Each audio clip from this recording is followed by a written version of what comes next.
প্ৰত্যেকে যদি চাকৰিমুখী হৈ থাকে তেতিয়াহ'লে সমাজখন আগুৱাই নিয়াত বা এই অৰ্থনীতি আমাৰ সমাজত যি অৰ্থনৈতিক ব্যৱস্থা এই ব্যৱস্থাটোক যদি আমি উন্নতিকৰণ কৰিব বিচাৰোঁ আমি উদ্যোগমুখী হ'ব লাগিব। এই কোচিঙত অংশগ্ৰহণ কৰা সকলো প্ৰাৰ্থীকে সকলো ছাত্ৰ ছাত্ৰীকে মই শুভেচ্ছা জনাইছোঁ। আগন্তুক পৰীক্ষাত অৱতীৰ্ণ হ'বৰ বাবে তেওঁলোকে নিজকে মনোনীত কৰিছে, নিজকে প্ৰস্তুত কৰিছে, সকলোৱে যেন সফল হয়।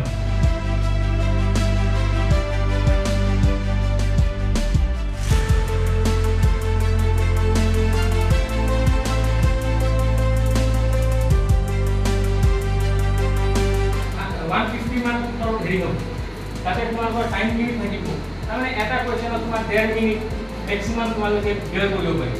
তাতে কিছুমান লং কুৱেশ্যন এতিয়া কম্প্ৰিহেনশ্যন আছে বা প্ৰেচিজ ৰাইটিং আছে, সেইখিনি তোমালোকৰ অকণমান সময় বেছি দিব লাগিব।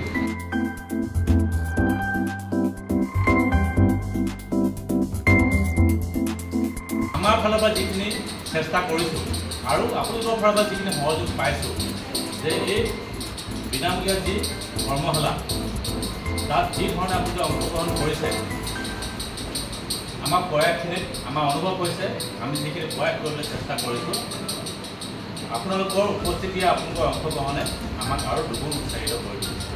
বৰ্তমানত আমি যি কৰিছোঁ আমাৰ বৰ্তমানৰ কামবিলাকে ভৱিষ্যতৰ পৰিকল্পনা বা ভৱিষ্যতত আমাৰ কি হ'ব, আমাৰ কৰ্মৰ পৰাই আমি ফল পাম।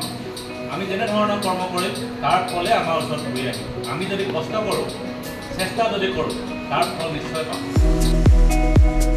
আমি আশাবাদী যে যিখিনি পাৰিছোঁ ছাৰসকলে যিমান কষ্ট কৰিছে আপোনালোকৰ বাবে, আপোনালোকৰ সেই সফল হ'বৰ বাবে নিশ্চয় এইখিনি তেওঁলোকে ভবাৰ ধৰণে বিচৰাৰ ধৰণে যাতে সফল হয়। 13 डेज का क्लास लिया, लेकिन उससे हमें बहुत ज्ञान मिला है।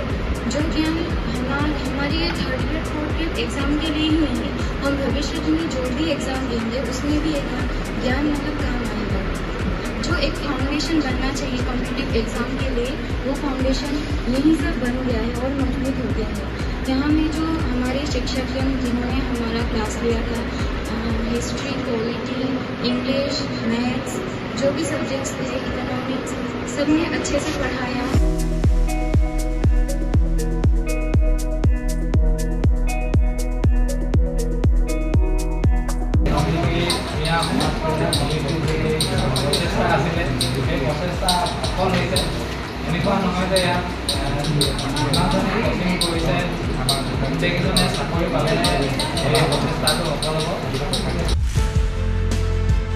আমি নিশ্চয় ক্ষুদ্ৰ ক্ষুদ্ৰ ইণ্ডাষ্ট্ৰি কৰিব পাৰোঁ। আমাৰ যুৱক যুৱতীসকলে বা আমাৰ অঞ্চলৰ নিবনুৱাসকলে উদ্যোগ বুলি ক'লে ভয় খাই যায়। এটা উদ্যোগ বা এটা ইণ্ডাষ্ট্ৰি বুলি ক'লে মনত এটা এনেকুৱা ভয় ভাৱ আহে যে আমি উদ্যোগ এটা বা ইণ্ডাষ্ট্ৰি এটা কেনেকৈ স্থাপন কৰিব পাৰিম, কেনেকৈ আগবঢ়াম। কিন্তু যদি আমি চেষ্টা কৰোঁ ক্ষুদ্ৰ ক্ষুদ্ৰ ইণ্ডাষ্ট্ৰি খুব কম টকাৰ পৰা ষ্টাৰ্ট কৰিব। আমি যি ধৰণে আজি এই কোচিঙৰ ব্যৱস্থা কৰিছোঁ, আমি তেনেধৰণৰ ক্ষুদ্ৰ ক্ষুদ্ৰ উদ্যোগ স্থাপন কৰাৰ মনো চিন্তা কৰি আছোঁ। কিমানটো সফল হ'ব নাজানো, কিন্তু এটা লক্ষ্য মনত বান্ধি লৈ সেই লক্ষ্যত উপনীত হ'বৰ কাৰণে চেষ্টা কৰি আছোঁ আৰু অতি সোনকালে আমি যিমান পাৰোঁ চেষ্টা কৰি গৈ থাকিম আৰু তেনেকুৱা কৰি মানুহক আদৰ্শ হিচাপে দেখাবলৈ চেষ্টা কৰিম যে এনেকুৱা ধৰণে আমি নিজে সংস্থাপিত হৈ আনকো সংস্থাপিত কৰিব পাৰিম। মোৰ বিশ্বাস আছে এটা সময়ত অসমখন অন্য ৰাজ্যৰ নিচিনা উদ্যোগমুখী হৈ পৰিব। তেতিয়া আমাৰ অসমৰ মানুহে অসমৰ যুৱক যুৱতীসকলে বাহিৰত কাম কৰিব যোৱাতকৈ বাহিৰৰ মানুহ আহি তাতে আমাৰ অসমত কাম কৰিব পাৰে।